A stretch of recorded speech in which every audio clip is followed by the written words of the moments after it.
All right, so before we continue getting deeper and deeper into Android security testing, because that is what we are intending to do, we need to set up the laboratory. All right, so let's be ready for the course and for the hands-on examples and the practice that we're going to get into. So let's have a look at all of the software that we will install with its categories. So throughout the course, we're going to install some of the software onto the host machine. So my host operating system is Mac OS. Of course, you can always use Microsoft Windows or any Linux distribution like Ubuntu, Fedora, etc.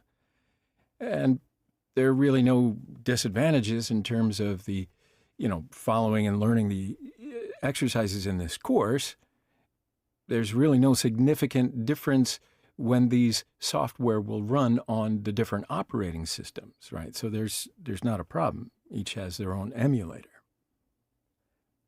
But besides a host operating system, we do need to install Kali on a virtualization platform. So Kali, briefly, is a Linux distribution that is prepared for ethical hackers. So we're going to use Kali as the attacker system. Kali includes a lot of useful and free-to-use hacking tools, and we're going to use some of these tools. Besides all that, we're going to install some tools onto Kali that will be, extra, if you will, but needed for mobile security testing. Of course, you can use any virtualization platform that you prefer, such as VirtualBox, VMware Player, Parallels, etc. There's, again, no significant difference between the platforms in terms of the exercises of this course. VirtualBox, I will add, is a free open source platform, and it has a large number of features. VMware's free version is great. It's VMware Workstation Player, formerly VMware Player, and it also has some powerful utilities. Some of the main differences between the two platforms are virtual disk formats, network modes, and user interfaces.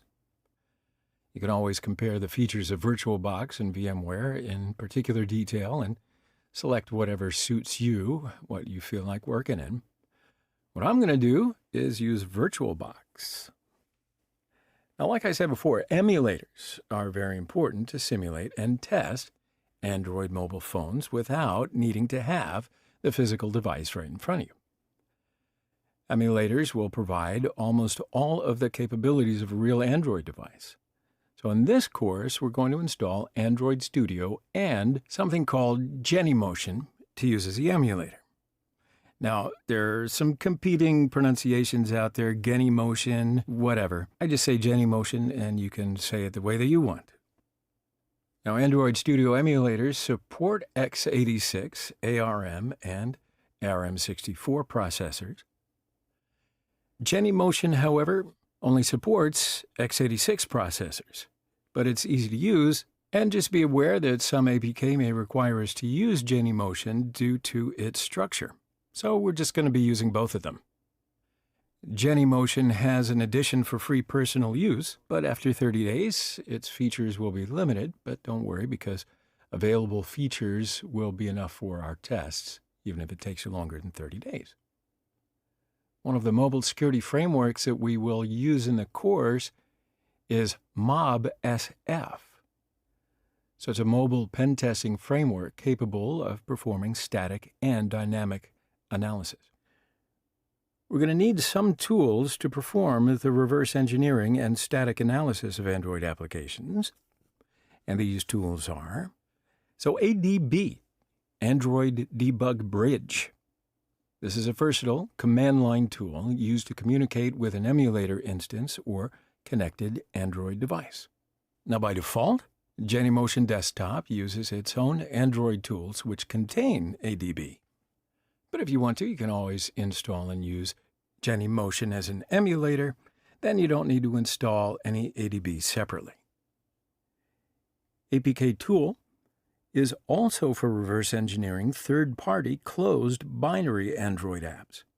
So it can decode resources to the nearly original form and rebuild them after making some modifications.